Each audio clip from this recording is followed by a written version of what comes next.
In order to unlock the secret to immortality, Koran Mori orders the kidnapping of Yanagi Sakoshida, the girl who has the power of healing. Rekka and his friends rush to the Mori mansion to save her. While Tokiya battles with Koganei and his golden halberd Koganunki, Rekka, using his power of fire, defeats the plants. Tumuloy silang lahat sa itaas, subalit hindi nila alam na ang pinakamatindi nilang kalaban ang nakaabang sa kanilang daraanan. Flame Kurenai, ang awit ng kamatayan.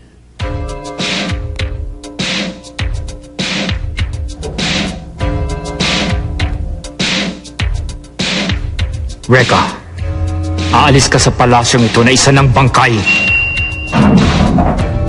Tanggapin mo ito! Flame power!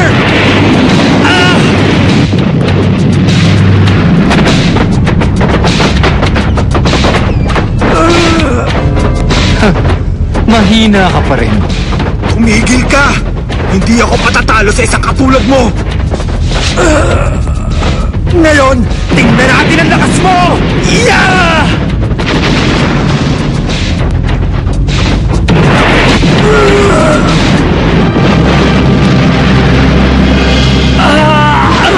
Rekka!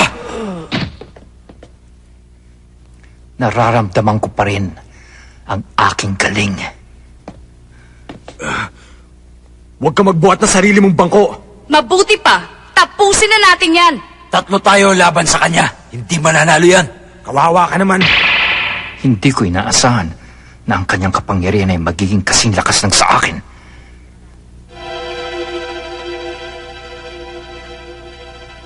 Ibalik mo na si Ana.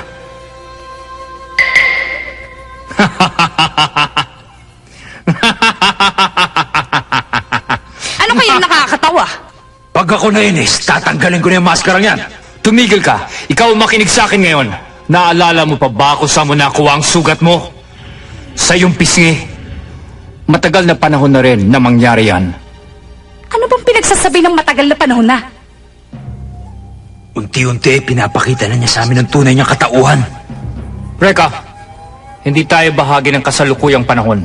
Kung naalala mo pa, ako ang may gawa ng sugat mong yan. Nabuhay tayong dalawa. Noong sinaunang kapanahon ng maraming siglo na ang nakakaraan. Na mga panahong yon, bahagi tayo ng isang pangkat na kung tawagin ay angkan ng mga Hokage ninja. Hindi ko alam kung anong sinasabi mo. Wala rin akong pakialam kahit anong sigot sa angkan ako nabibilang. Ang pinakamahalaga lang ngayon ay mabawi ko ang aking prinsesa! Ah! Rekka, hindi mo ba alam na nag-aaksaya ka lang ng iyong lakas? Ang kapangyarihan mo ay katumbas lang ng aking pinakamahinang lakas. Ngayon, magiging abo ka na!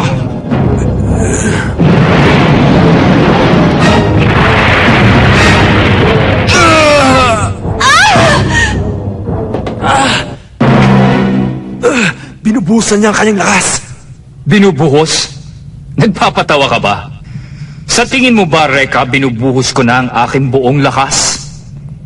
Hindi ko kailangan gawin yung para lang mapantayan ang iyong kahusayan. Napakababa naman pala ng tingin mo sa aking kapangyarihan. Kailanman ay hindi magpapantay ang ating lakas. Ito ang tunay kong kapangyarihan.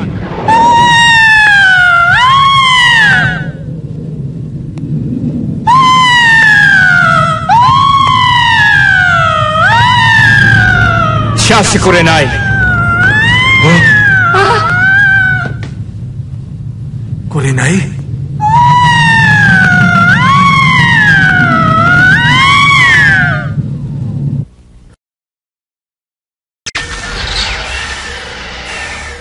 Tingnan nyo, ang mga makina. May nagpapakawala ng pambihirang lakas sa loob ng palasyo. Ano bang pinagagagawa ni Master Kurei? Hindi ba niya alam na baka madisgrasya tayong lahat dito? Ano nang nangyayari? Nadidelikado na si Rekka at ang kanyang mga kasama.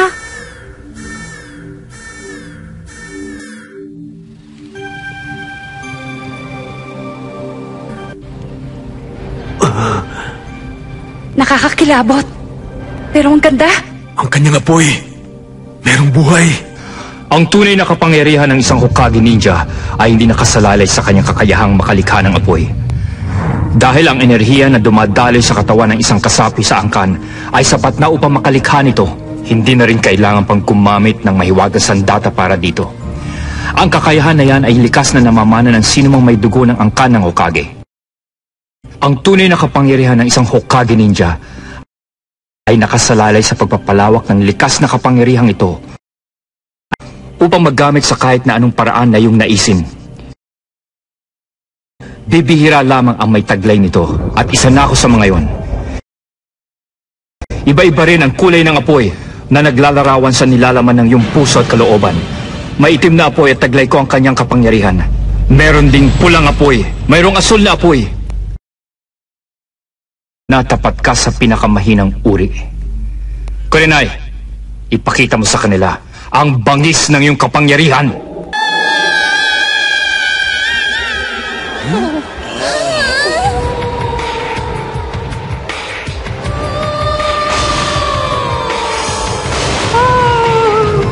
Alisto kayo! Mabilis na to! Sige, takbo na!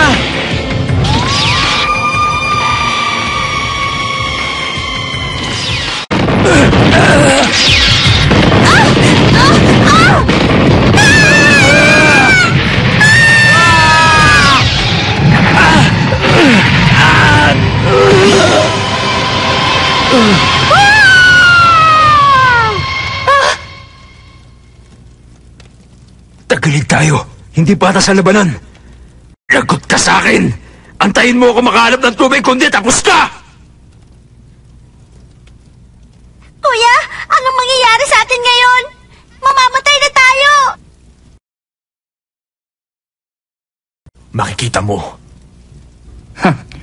Parang laruan lang ng bata ang kapangyarihan mo kung ikukumpara sa akin.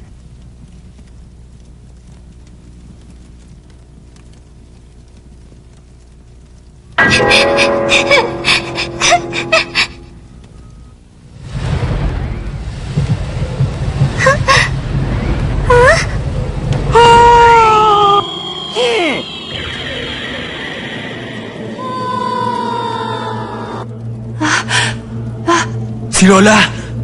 Lola, tumakas ka na! Tama ka na, Reka. Hindi sa lahat ng pagkakataon ay kaya mong iligtas ang iyong mga kaibigan.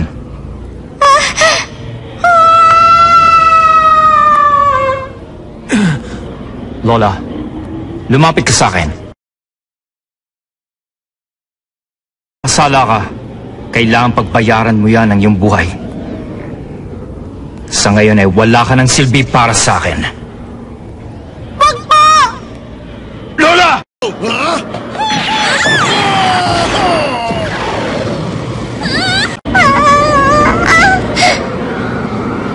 Ngayon na. Lola! Tama na!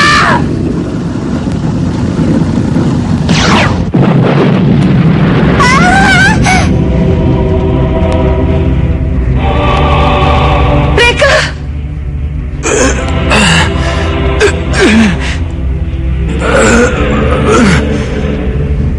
Hindi ako makapapayag na saktan mo kahit na sino man sa mga kaibigan ko! Huwag mo silang idamay dahil tayong dalawa magkalaban! Tuwag kang talaga! Pati bata pinapatulan mo na ngayon! Alam mong hindi mo ako matatalo! Mas malakas ako kesa sa'yo dahil may mga kaibigan ako nagbibigay ng suporta sa akin! Ibahin mo ako, Kurei! Kahit buhay ko pa maging kapalit, gagawin ko mailigtas ko lamang sila! At kapag nangyari yon, isasama kita sa hukay para hindi ka na makapaminsala pa!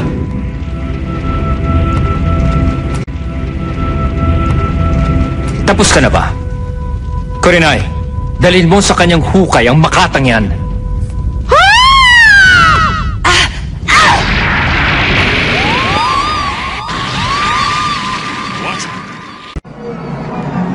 Tagapamahala ng Fujin. Ako si Aira.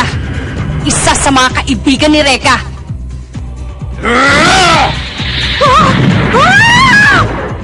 Ang lakas ko ang aking kapangyarihan! Tawagin mo na lang ako sa pangalan Max!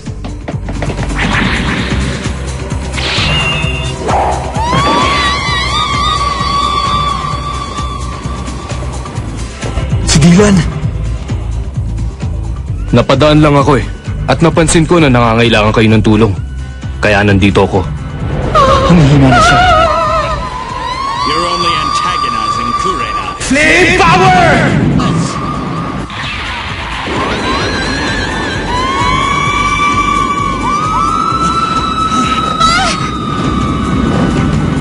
Tawagin mo na lang ako Flame Master.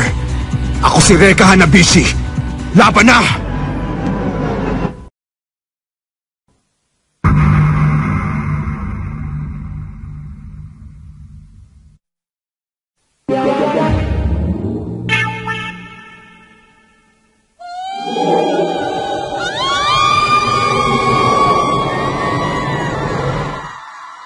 Yes! Nagawa natin, Reka!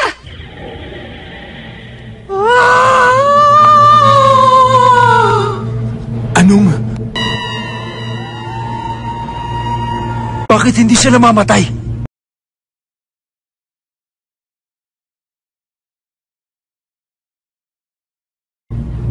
Hindi niyo mapapatay si Kurenai. Maaari ko siyang likain ng paulit-ulit. Asar na talaga ako sa'yo! Makikita mo! Aray! Sandali lang, Reka. Alam mo ba kung anong ginawa mo? Pinahiya mo ako sa mga tao! Sa kalagayan mo ngayon, hindi mo matatalo si Kurenai. Dahil mas malakas ang kanyang kapangyarihan kaysa sa'yo. Kailangan nating umisip ng paraan para matalo sila. Paano na nga? Hindi mo ba natatandaan? Ang sinabi sa atin ni Emma noon, kailangan nating magbuklod para matalo natin ang kalaban. Ibig mo sabihin, 4 tayo laban sa isa? Kailangan magsama-sama ang ating mga lakas. Dahil kung hindi, baka hindi mo na mailigtas ang mahal mong prinsesa. Maliwanag na ba ang lahat, Reka?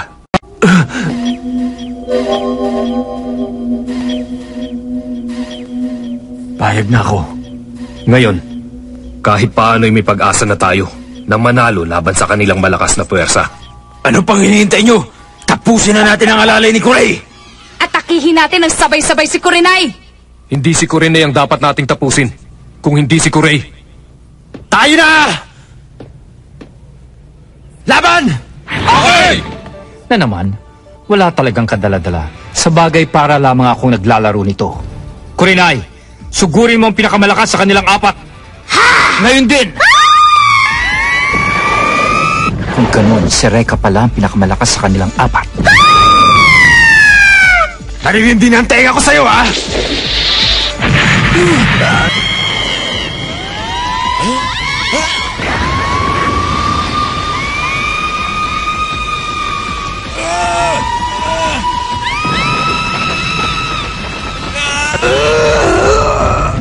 Ako nang bahala dito! Kayo na kay Kuray!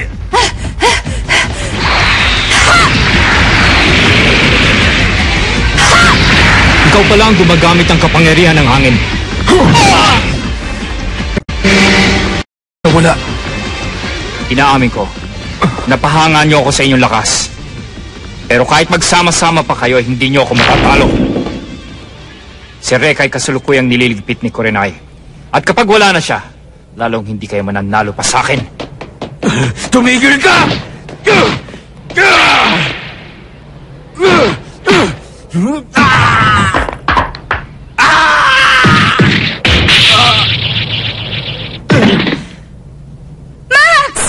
Tapos na ang isa.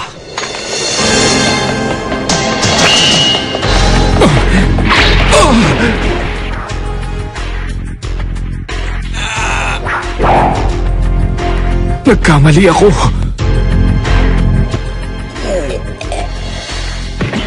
Ikalawa. Si Dylan.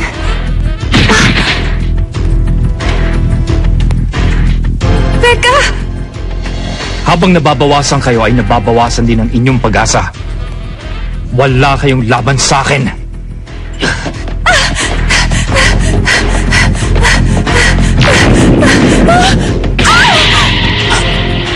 Babae ka man ay hindi kita patatawarin. Ate Emma! Lola! Takas na! At yan ay ika-4. Natalo na kayo ni Kurenai pero hindi pa rin kayo nagtanda. At paano nyo naman naisip na mananalo kayo sa akin? Kayong mas malakas ako ng di hamak kay Kurenai. Akala ko pa na may maaaliw ako ng gusto sa pakikipaglaban sa inyo. Na hindi man lang kayo umabot sa inaasahan kong palabas na ibibigay nyo. Ikaw na ang tumapos sa taksil na batang yan. Pagkatapos bumalik ka na, sa iyong pinanggalingan, meron pa akong asikasuhin. Hoy, duwag! Sandali lang. Hindi pa tapos ang laban na to. Magbabayad ka. Umanda ka ngayon. Imposible yan. Ni hindi man lang nasunog ni Kurenai ang kahit na anong bahagi ng kanyang katawan. Hindi kayang kainin ng apoy ang isa pang apoy. Sino yan? Kung sa iyong palagayan mas malakas ang iyong kapangyarihan kay Reka, ay mabuti pa'y mag-isip-isip ka muna. Ang boses na yun. Oo, ako nga't wala ng iba. Kanina ko pa pinanonood ang laban na ito. Napansin kong mas yumabang ka pa. Andyan ka pala. Magandang araw sa iyo, Kore. Kageyoshi. Naku naman, Emma. Ngayon ka pa nagpakita, matatalo na kami. Tama ang hinala ko na lumakas pa si Kore.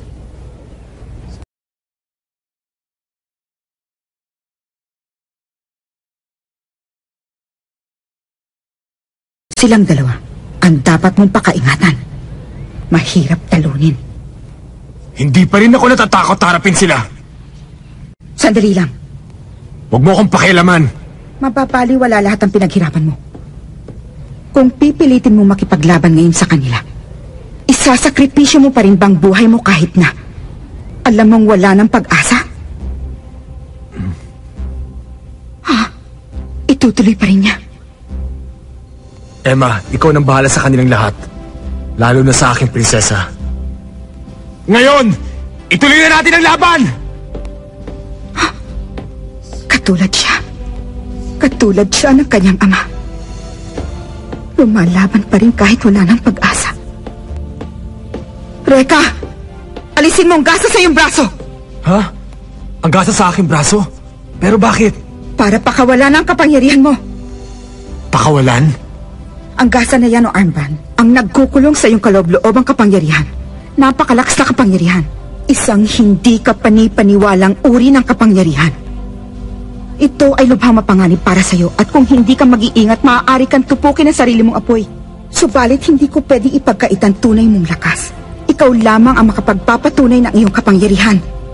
Ngayon pa lang ay pinaalahanan na kita, Reka. Ihanda mo ang iyong sarili.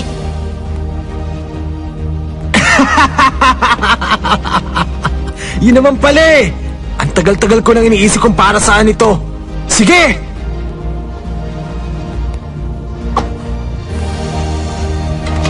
Reka, sabihin mo nga, saan mo ba napulot yan?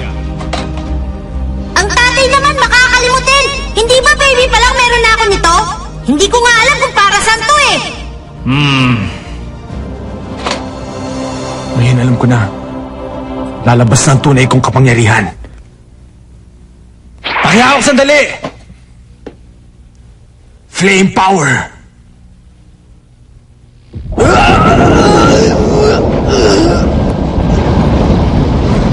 Ibang klase kapangyarihan!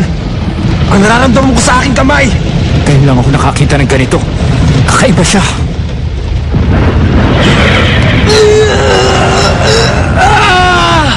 Pakiusap, huwag mo pong pababayaan si Reka.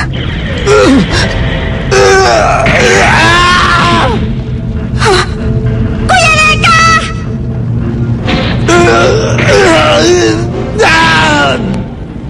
Reka!